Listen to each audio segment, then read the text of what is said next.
Bonjour les bien-aimés, je suis l'apôtre Hyacinthe Manyundu.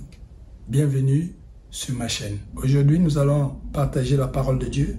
Le Seigneur nous exhorte de partager la parole de Dieu. Dans Matthieu chapitre 4, verset 3 à 4, il dit « L'homme ne vivra pas de pain seulement, mais de toute parole qui sort de la bouche de Dieu. » Mon message s'intitule « La méchanceté ». La méchanceté existe. C'est le mot grec « poneria » qui veut dire mauvais dessein, iniquité, dépravation. J'ai deux textes de base. C'est Éphésiens chapitre 4, verset 31 à 32 et Colossiens 3, verset 8. Paul s'adresse à l'église d'Éphèse et à l'église de Colosse. À l'église d'Éphèse, il leur dit de faire disparaître la méchanceté au milieu d'eux. Et à l'église de Colosse, de renoncer à la méchanceté. D'où vient la méchanceté? C'est une première question. D'où vient la méchanceté? La méchanceté est une émanation de Satan et ses démons. C'est une mauvaise influence qui agit partout dans le monde. Éphésiens 6, verset 12 nous dit « Nous ne luttons pas contre la chair et le sang, mais contre les dominations, contre les autorités, contre les princes de ce monde des ténèbres et les esprits méchants dans le lieu céleste. » Apocalypse chapitre 12, le verset 7 à 12 nous dit qu'il y eut guerre dans les cieux. Michel et ses anges combattirent contre les dragons et les dragons combattirent avec ses anges. Les anges là sont devenus des anges déchus. C'est eux les esprits méchants. Ce sont des anges qui ont perdu la gloire. Ils se sont déconnectés de Dieu en suivant le diable. Deuxième point, la méchanceté, c'est un esprit mauvais. Nous pouvons nous soumettre à cet esprit, c'est comme on peut le résister. Ça dépendra de nous, puisque regardez ce que Dieu a dit à Caïn. Il a dit, le péché se couche à ta porte, mais toi domine sur lui. Caïn s'est laissé faire. Donc il a été sous la coupe de l'esprit méchant. Et voilà pourquoi il a tué son frère Abel. Troisième point, comment se manifeste la méchanceté? La méchanceté se manifeste par un caractère mauvais, par des paroles méchantes et par des actions méchantes. Jésus a dit, vous les reconnaîtrez par leurs fruits. Vous les reconnaîtrez par leurs fruits. On doit demander le Saint-Esprit de nous donner le discernement des esprits. Car comprenez que la méchanceté agit dans ces derniers temps. Faisons attention, même aux gens qui viennent avec le titre de serviteurs de Dieu, mais des fois qui ne le sont pas. Des gens qui sont possédés d'un esprit méchant. Et on peut les voir dans leurs fruits. Parce que comme j'ai cité ce verset de Matthieu 7, verset 20, vous les reconnaîtrez par leurs fruits. Quelqu'un est animé par l'esprit de méchanceté, ça se fera voir. Parce que cet esprit peut prendre le contrôle de la vie d'une personne qui s'ouvre, frères et sœurs, par le discernement des esprits, nous allons vaincre l'esprit de méchanceté. Quatrième point, comment reconnaître la méchanceté dans l'église? C'est le quatrième point. La méchanceté amène le trouble. Il divise les frères et les sœurs. La méchanceté parle mal des autres. Il suscite la rébellion. La méchanceté agit avec les œuvres de la chair. Galates chapitre 5, versets 19 à 21. Cinquième point, exemple des personnes méchantes dans la Bible. La liste est longue, mais nous en citerons quelques-uns. Nabal, c'est un nom hébreu qui veut dire le fou. Cet homme avait beaucoup de biens. Il était un homme riche. Il a refusé de donner son pain et son eau à David. David, pendant qu'il fuyait Saül, il dormait dans les montagnes. Et dans ces montagnes-là, il y avait les serviteurs de Nabal. Et pendant que David était là, ils étaient protégés. Protégés des méchants, protégés des loups. Et donc David, il a contribué à la sécurité des serviteurs de Nabal.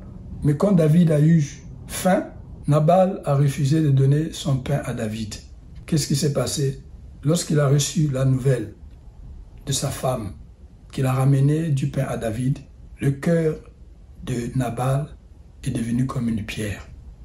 Il fut frappé et il est mort. Deuxième personne méchante, Aman. Esther 7, verset 6. Esther répondit, l'oppresseur, l'ennemi, c'est Aman, ce méchant-là. Cet homme a conçu un plan pour tuer, détruire tous les Juifs qui étaient dans le royaume d'Assyrus. Mais son plan fut dévoilé, il fut frappé. Il est passé par le bois, il a été pendu, il est mort. Troisième personne, 2 Timothée 4, verset 14, nous parle de Alexandre le forgeron. Alexandre le forgeron a fait beaucoup de mal à l'apôtre Paul. Paul avertit Timothée de se garder de lui. Cet homme a résisté à la prédication. Il ne voulait pas que Paul puisse porter la prédication. Cet homme était mauvais. Il fut excommunié de l'Église, car il est tombé dans les fausses doctrines. Quatrième personne méchante, Diotrephe. Dans 3e épître de Jean, le verset 8 à 11, on nous parle de cet homme qui était très méchant. Et il voulait la prééminence. Et il ne recevait pas les missionnaires. Et il les chassait de l'Église. Cet homme était très méchant. Et Jean l'Ancien adresse une lettre à Gaius pour leur dire de ne pas accepter les mauvais propos que tenait Diotrephe.